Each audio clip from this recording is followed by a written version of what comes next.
Light compensation point.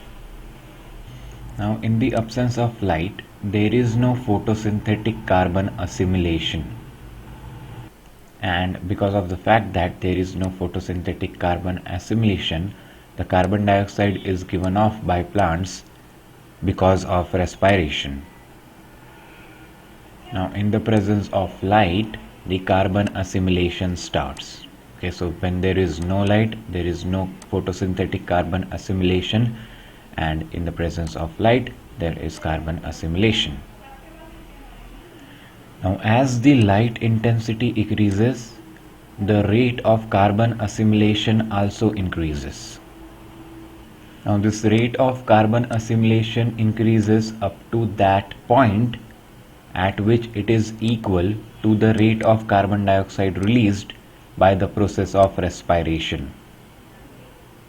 So there is a point at which rate of carbon assimilation is equal to rate of carbon dioxide released. Okay, thus carbon dioxide is released in the process of respiration. Now there is a light intensity. Okay, at that light intensity, CO2 uptake during photosynthesis is equal to CO2 released during respiration, or the O2 released during photosynthesis is equal to O2 uptake by respiration. That light intensity is known as light compensation point. Okay, at light compensation point, there is a light intensity at which the carbon dioxide uptake by photosynthesis is equal to carbon dioxide released during respiration, or the O2 released during photosynthesis is equal to O2 uptake during respiration. That is light compensation point. Now there is no net CO2 fixation at compensation points. The amount that of carbon dioxide fixed at compensation point varies. Okay, there is no net CO2 fixation. Now this low compensation point indicates the photosynthetic efficiency of a plant, as a plant is using maximum amount of CO2 available. So this is how it looks.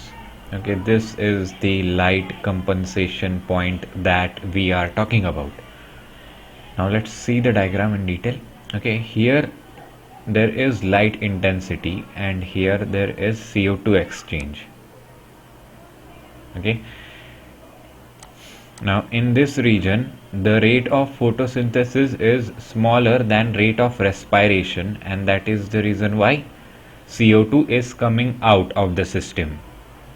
And here the rate of photosynthesis is greater than the rate of respiration, and that is the reason why the carbon dioxide is going into the system.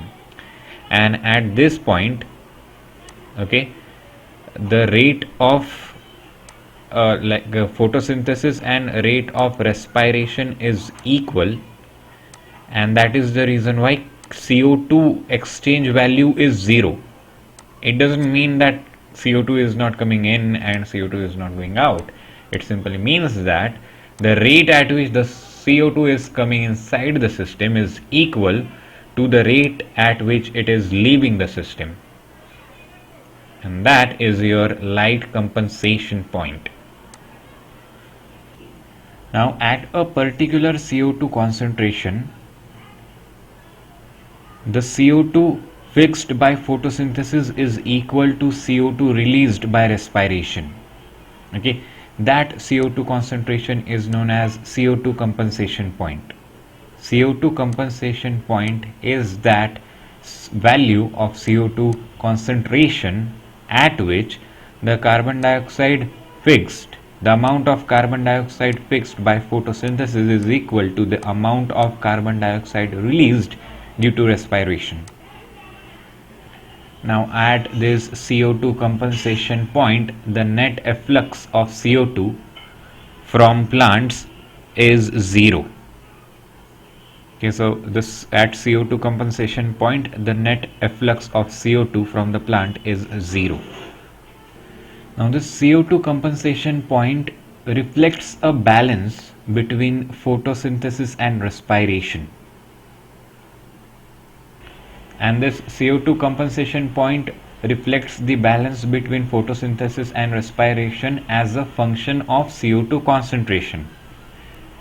Whereas light compensation point reflects the balance between photosynthesis and respiration as a function of light intensity.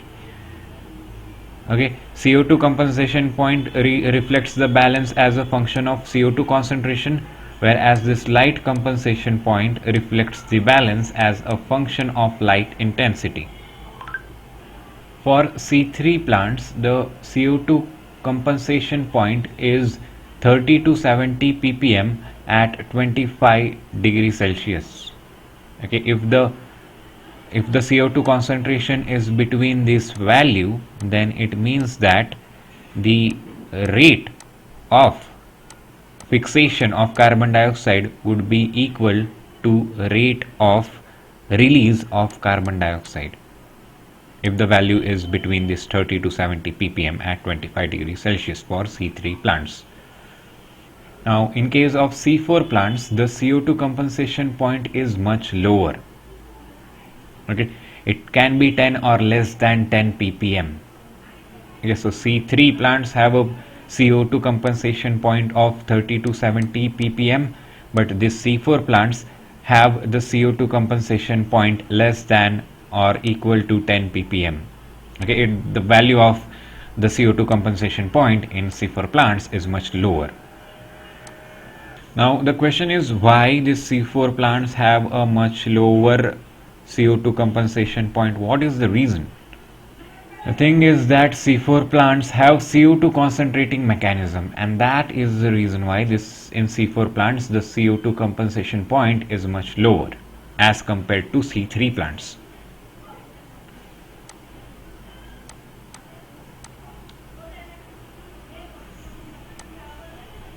So this diagram explains it all. On this axis you have ambient CO2 concentration, on this axis you have carbon dioxide assimilation. Now as you can see, the value for C4 plants is much lower as compared to C3 plants. Now let's read about quantum yield and effect of temperature on CO2 concentration. Now what is quantum yield? Quantum yield is the number of oxygen molecules produced per photon absorbed. When one photon is absorbed by the system, how many O2 are produced? That number is quantum yield. Now the value of quantum yield vary between 1 and 0. If the value is 0 of quantum yield, then it implies that no light energy is being used for photosynthesis. Okay, in the photosynthesis process, the light energy is not used if the value is 0 of quantum yield. If the value of quantum yield is 1, then it implies that all absorbed light is used for photosynthesis. If value is 0, then no light is used. If value is 1, then all of the absorbed light is used for photosynthesis. Now in normal air, the value of quantum yield for C3 plants is much lower. Okay, as low as 0.05. Okay, 0.05 is the value of quantum yield for C3 plants in normal air. It means that 0.05% of the absorbed light is used for photosynthesis by C3 plants in normal air. Now the value of quantum yield in C3 plants and in C4 plants vary with temperature and CO2 concentration. Okay, the value of quantum yield depends upon temperature and CO2 concentration in C3 and C4 in both kind of plants. Now what is the reason for this? Why temperature and CO2 concentration affect the quantum yield? The reason is the temperature and CO2 concentration affects whether the Rubisco enzyme is going to show carboxylase activity or whether it is going to show oxygenase activity. Again, that is the reason why this temperature and carbon dioxide concentration affects the quantum yield. Quantum yield vary with temperature and carbon dioxide concentration. Now let's read about the effect of temperature on quantum yield. Now the quantum yield of photosynthetic carbon fixation in C3 and C4 plants is a function of leaf temperature. Okay, the quantum yield depends upon leaf temperature. Now in normal air, the photorespiration increases with temperature in C3 plants. Okay, as the temperature increases, the CO2 is less available, O2 is more available, and that is the reason why photorespiration increases. And this is the reason why the cost of net CO2 fixation also increases with increase in temperature. Okay, it becomes more costly. You have to spend more ATP for CO2 fixation as the temperature increases. And we are talking about C3 plants. Now, increase in temperature results in high energy cost of CO2 fixation, and thus this results in decrease in the quantum yield. Okay, so your quantum yield decreases as the temperature increases in C3 plants. But if we talk about C4 plants, then in C4 plants there is the presence of CO2 concentrating mechanism, and because of this there is low photorespiration. And that is the reason why in C4 plants quantum yield don't show temperature dependence. Okay, if the temperature is increasing, then there is no effect on quantum yield in C4 plants. But in case of C3 plants, if the temperature increases, then it results in high energy cost of CO2 fixation, and that decreases quantum yield. So C4 plants quantum yield do not show temperature dependence, but in case of C3 plants quantum yield does show temperature dependence, and it decreases with increase in temperature.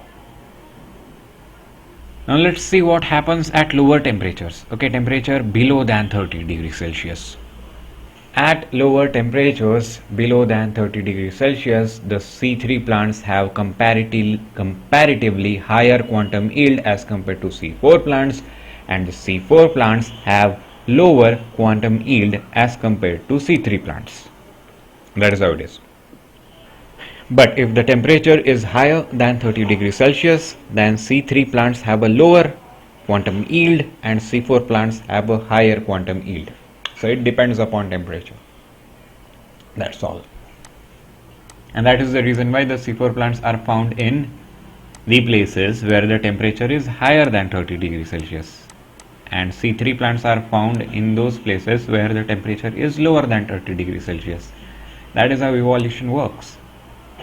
So from that we can conclude the photosynthesis in C3 plants is more efficient below 30 degrees Celsius. If the temperature goes above 30 degrees Celsius, then the photosynthesis efficiency decreases with increase in temperature. So if it's a C3 plants, then you should make sure that the temperature is below 30 degrees Celsius. So this diagram explain it's all. Okay, in this axis we have leaf temperature, okay, from 10 degrees Celsius to 40 degrees Celsius, and here there is quantum yield. Okay, this is for C3 plants, this is for C4 plants. As you can see, as the temperature is increasing or decreasing, the quantum yield in the C4 plants remains constant. Okay, because they have CO2 concentrating mechanisms. Okay, but in case of C3 plants, the quantum yield is high in this temperature range. Okay, 10 to about 30 degrees Celsius. In this temperature range, the quantum yield is much high in C3 plants as compared to C4 plants, but beyond this 30 degrees Celsius, the quantum yield decreases with increase in temperature. Okay, and beyond 30 degrees Celsius, the quantum yield is much lower than C4 plants. So this is the temperature dependence. Now let's talk about the effect of carbon dioxide concentration. Okay, in the presence of adequate amount of light, Higher the concentration of the carbon dioxide, higher the photosynthetic rates. Okay, higher carbon dioxide concentration supports higher photosynthetic rates. As the carbon dioxide concentration increases, the rate of photosynthesis will increase in the presence of adequate amount of light. Now consider C3 plants. Okay, in C3 plants, if the atmospheric carbon dioxide concentration increases beyond compensation point, okay, beyond compensation point, if there is atmospheric carbon dioxide concentration is present, then that stimulates photosynthesis over a wide range of photosynthesis. Okay, in C3 plants, the photosynthesis is occurring over a wide range of carbon dioxide concentration. Okay, in C3 plants, photosynthesis is occurring in the wide range of CO2 concentration. So in case of C3 plants, the increase in CO2 concentration is beneficial. The more CO2 is there, the more photosynthesis will take place in case of C3 plants. But in case of C4 plants have CO2 concentrating mechanism, and that is the reason why increase in CO2 concentration will not affect C4 plants. Okay, because they are just evolved to live in low concentration of CO2. They accumulate CO2, and that is how they survive. So increase in CO2 concentration will not make much difference in case of C4 plants, but in case of C3 plants, the increase of CO2 concentration is beneficial. If the CO2 concentration is increasing in the atmosphere, then the rate of photosynthesis is going to increase in case of C3 plants.